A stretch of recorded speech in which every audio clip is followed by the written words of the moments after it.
पता है भाई, परसों एक भक्त आया था दरबार में, कहता है 30 दिनों से मेरे दस्त ठीक नहीं हो रहे। अच्छा, तो क्या बोला तूने? मैंने बोला गोबर खाओ ठीक हो जाएंगे। अच्छा, फिर वो मेरे से कहता है कि धीरेन्द्र शास्त्री का दिमाग खा लेता हूँ। मैंने पूछा क्यों, तो कहता है उसमें भी तो गोबर ही भरा है। तो जैसे मेरे इस चैनल पर व्यूज की कमी है, वैसे ही बागा भगेश्वर और उनके अंध भक्तों के पास दिमाग की।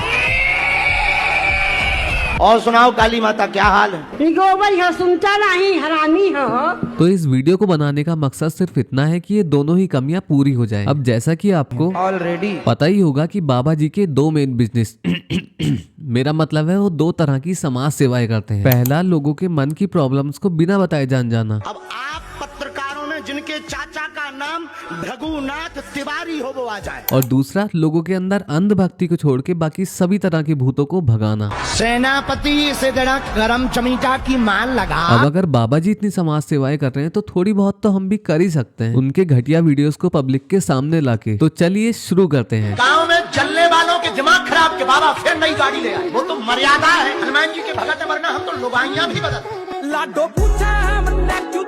वैसे लुगाई और गाड़ी तक तो ठीक है, लेकिन जिस दिन मेरे देश के लोगों ने अंधभक्ति छोड़ दी ना, तो बाबा जी आपको देश भी बदलना पड़ सकता है। एक बार हमारी रावण से बात हुई फोन कॉल पर।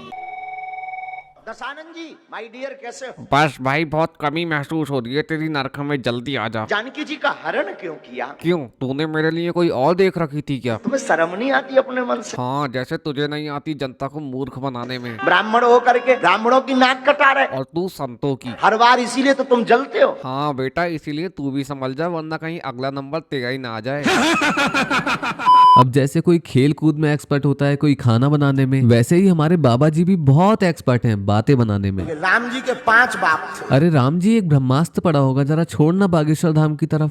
वैसे भले ही मेरे जैसे लोग बाबा की कितनी भी बुराई कर लें, लेकिन बाबा जी अपने भक्तों को तो हमेशा अच्छी ही बातें सिखाते हैं। जैसे कि बहू को बुलाओ, माइक से बुलाओ, गाली देके। अबे एडिटर, ये कौन सी वीडियो लगा दी? वो वाली लगा जिसमें अच्छी शिक्षा दे रहे थे। बहन जी इधर आओ, हमका और बताओ, तुम शुभम के साथ वो होटल कब से नहीं गई हो? अबे सही वीडियो लगा, वरना सैलरी नहीं मिलेगी। उन्हीं भाई साहब को दे दो, दोनों हाथ छक्का जैसे खड़े किए। अब तुम सोच रहे होगे कि मैं तो खाली बाबा जी की नेगेटिव वीडियोस आपको दिखा रहा हूँ। तो नहीं, बाबा जी देश में एक बहुत बड़ा कैंसर ट्रीटिंग हॉस्पिटल भी बना रहे हैं, जहाँ पता है वो कैंसर का इलाज कैसे करेंगे। 50 ग्राम देसी गाय के गोमूत्र में 2 खड़ी हल्दी की गांठ पीस करके मिला करके रोगी को पिलाएं, लाभ 100% होगा। आशी और 9 नंबर की चप्पल 2 घंटे पानी में भिगो के और फिर शुद्ध गाय का गोबर उस पर लगा के बाबा जी को जोर से मारो, लाभ 100% होगा। आपको क्या लगता है गाइस, मुझे अपने ही धर्म के किसी बाबा पर ऐसे वीडियो बनाने में बहुत अच्छा लगता होगा? बिल्कुल भी नहीं, बल्कि मुझे बुरा लगता है उन लोगों के लिए जो अपनी सीरियस पर्सनल प्रॉब्लम्स लेकर ऐसे बाबाओं के पास जाते हैं। और ये बाबा जो उस कुर्सी पर बस अपना बिजनेस करने के लिए बैठे हैं, अपने मन से उन प्रॉब्लम्स का कुछ भी अनसाइंटिफिक और इलॉजिकल सॉल्यूशन बता देते हैं। और वो परेशान लोग इन बाबाओं को ब्लाइंडली फॉलो करते हैं, क्योंकि उनके पास दूसरा कोई बेटर ऑप्शन ही नहीं है। तो बस ऐसे वीडियोस के थ्रू हम पब्लिक को थोड़ा अवेयर करने की कोशिश करते हैं। अगर आपको वीडियो पसंद आई तो चैनल को सब्सक्राइब जरूर करना।